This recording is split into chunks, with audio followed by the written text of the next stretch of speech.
welcome to Gandruk, Nepal. So, ayan, kung nakikita nyo, nandito tayo sa may taas ng mountain. At nakikita nyo yung, yung clouds dyan sa baba. Ang gandang tignan, no? Kitang-kita mo yung, view dito sa may taas. So, konti na lang, pababa na kami ng bus. At, tignan nyo yung view dito. Malapit na tayo sa i-stopan ng bus at doon tayo bababa. Kita nyo guys, ang ganda na. Pinapakita ko nga kay Asher. Sabi ko, tignan mo Asher, ang baba ng clouds. So, kaya tuwang-tuwa siya. Binoise over ko na lang guys kasi itong bus namin ay nagpapatugtog habang nagte-take ako ng video. So, iwas copyright na. Kailangan nating mag-voice over. Kaya yon, gusto ko lang ipakita sa inyo ang view. Simula dito sa tuktok ng bundok, pababa. Natuwa lang ako talaga sa clouds guys. Ayan o, bundok yan na napalibutan ng clouds. Ano kasi ang tawag nila dito? Sea of Clouds. Tama ba ako? Sea of Clouds nga bang tawag dyan? So, malapit na kami bababa ng bus. At ang sabi nga nila guys ay maglalakad kami ng 30 minutes or more than. Sabi nila kapag mabilis, makukuha mo siya ng 30 minutes. Pero kapag mabagal ang lakad mo, aabutin ng 1 hour. Ganun daw ka tagal yung lalakarin papunta, paakyat sa bundok, kung saan naandun lahat ang mga hotels dito sa may Gandruk dahil ginagawa ang daanan daw paakyat, so kailangan maglakad. So tignan natin mamaya guys kung ano yung mangyayari sa atin. So ayan, nandito na tayo. Bali, pababa na kami ng bus dito. Kinukuha lang ni Asis yung mga bag na bibit-bitin natin. So yan guys, Asher, hold my hand, simula ng exciting part. 30 minutes daw kaming maglalakad. Papunta sa may taas. Doon. Doon sa taas. Tignan nyo ang yung galaw nung nung ulap, paakyat. Grabe. Umaambon. Tapos yun nga. Buti na lang itong waterproof yung jacket ni Asher. Oy Asher.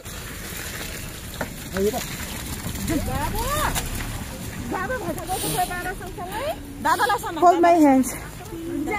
Waterproof din itong jacket ko, kahit yung jacket ni Tonton. Waterproof. Yung ayan yung dinosaur. Ito waterproof yan. Tapos itong jacket ko na nabili ko sa ukay, waterproof din siya. Kaya may raincoat kami. Pero hindi muna namin daw isusuot ngayon, sabi ni Asis. Ha? Hold my hands, Ash. Lalakad. Ang daming ang daming mga bus. Come. Grabe ang daanan papunta dito sa taas. Grabe. Ang tirik. Nakakatakot.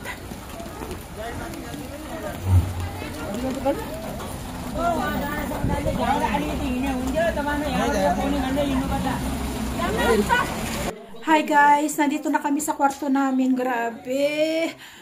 Grabe yung nilakad talaga namin. Ang sakit ng paa ko, ang sakit ng likod ko.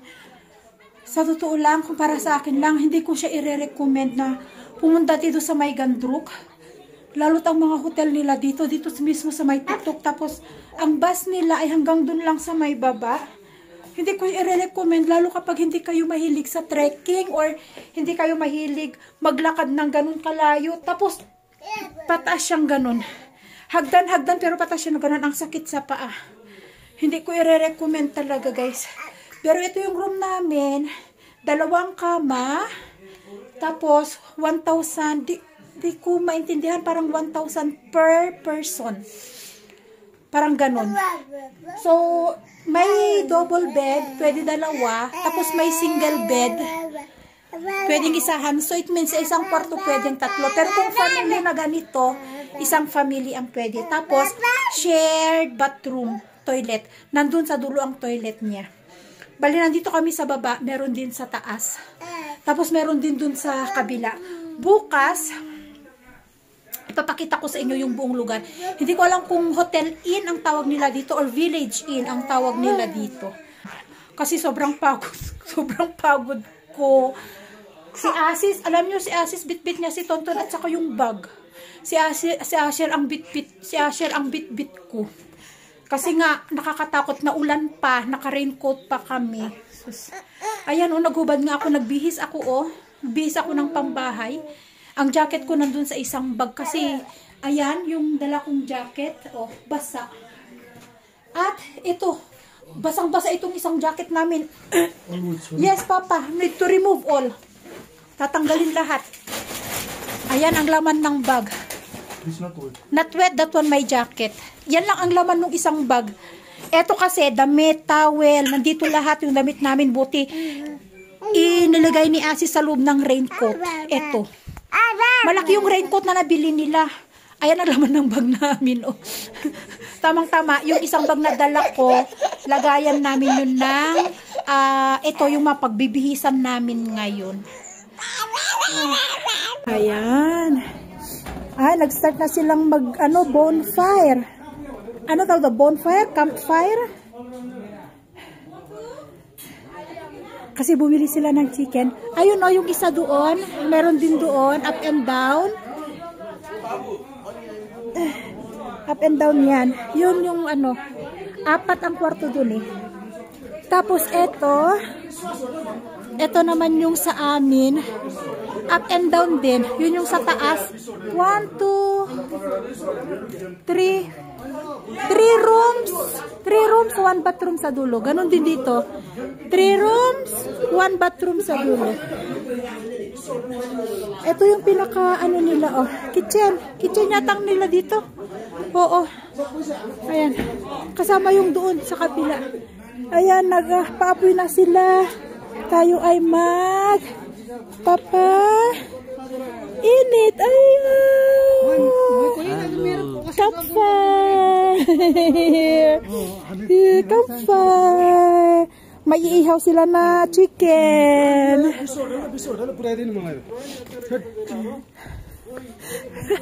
Ayan, nandun pa. Ito yung mga kasamahan namin na pumunta dito yung huling-huli kasi pagod na pagod kami. Sina Sumitra nasa taas yata sila.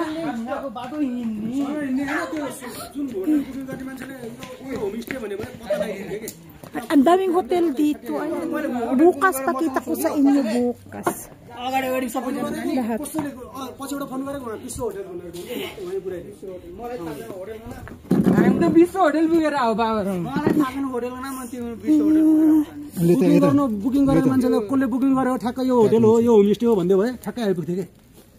Hi guys, good morning. Natatandaan nyo yung bundok na nagyayelo na nakikita dun sa amin? Ito siya. Ayan siya. Kaya lang cloudy kasi, kaya hindi siya masyadong aninag. Ayan siya, Magdamag umulan dito. Ayan, yung nagyayelo na bundok. Nakikita nyo ba?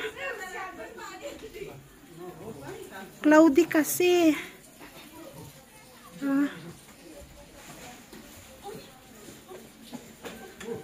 Ayan. Ayan siya. Ayan siya, ayan malaki. Hanggang doon. Pag nawala yung fog at maaraw, swerte, makikita natin ng malapitan. Pero pag cloudy ng ganito, wala. Kaya ang lamig dito, grabe ang lamig kagabi. Ito yung ating paligid ngayong umaga, 6:30. Cloudy, foggy, lalo dun,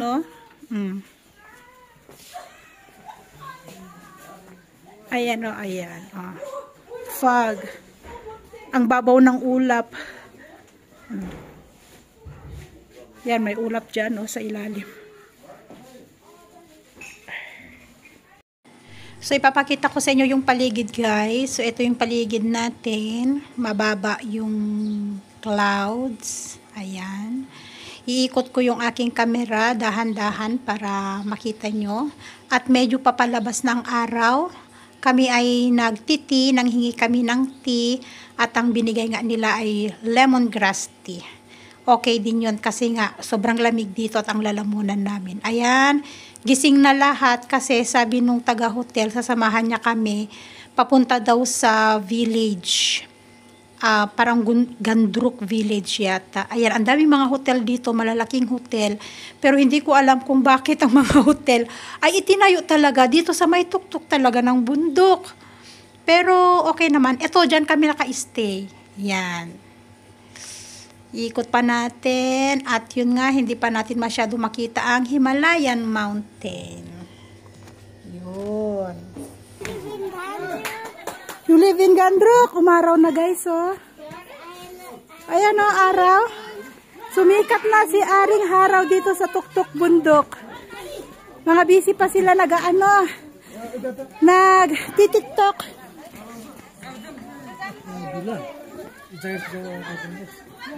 Ayan, mas visible na siya ngayon. If you're like this, sit down in the house, how can I will go? Look, in all mountain there, sit down. Tara. Punta tayo sa Natganahir. Akyat tayo sa taas daw.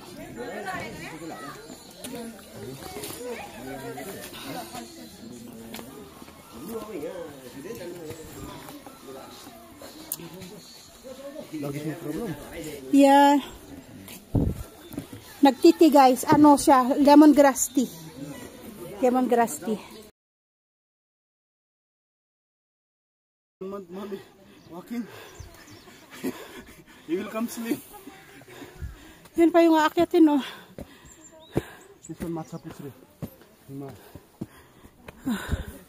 Kung kayo hindi mahilig sa ganitong trekking, naku, huwag na kayong pumunta dito, guys.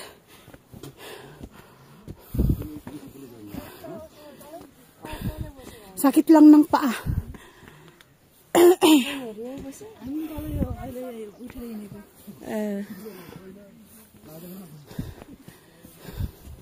Sakit lang ng legs ang aabutin. Dito pala makikita yung national flower nila. At saka yung kamatis na ginagawang atchar. Gandruk Guest House. May mas mataas pa pala. There, oh. Hilltop. Doon sila pupunta.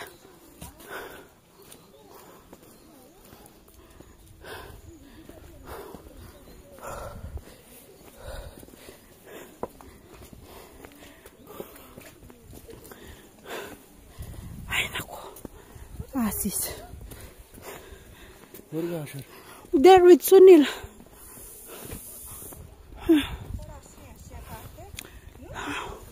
Ang daming sisno, oh. Ayan, oh, sisno yan. Nauulam yan.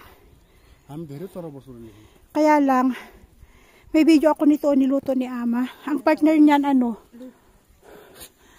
tawag kasi ang partner niyan? Ito pa pala, oh, sisno.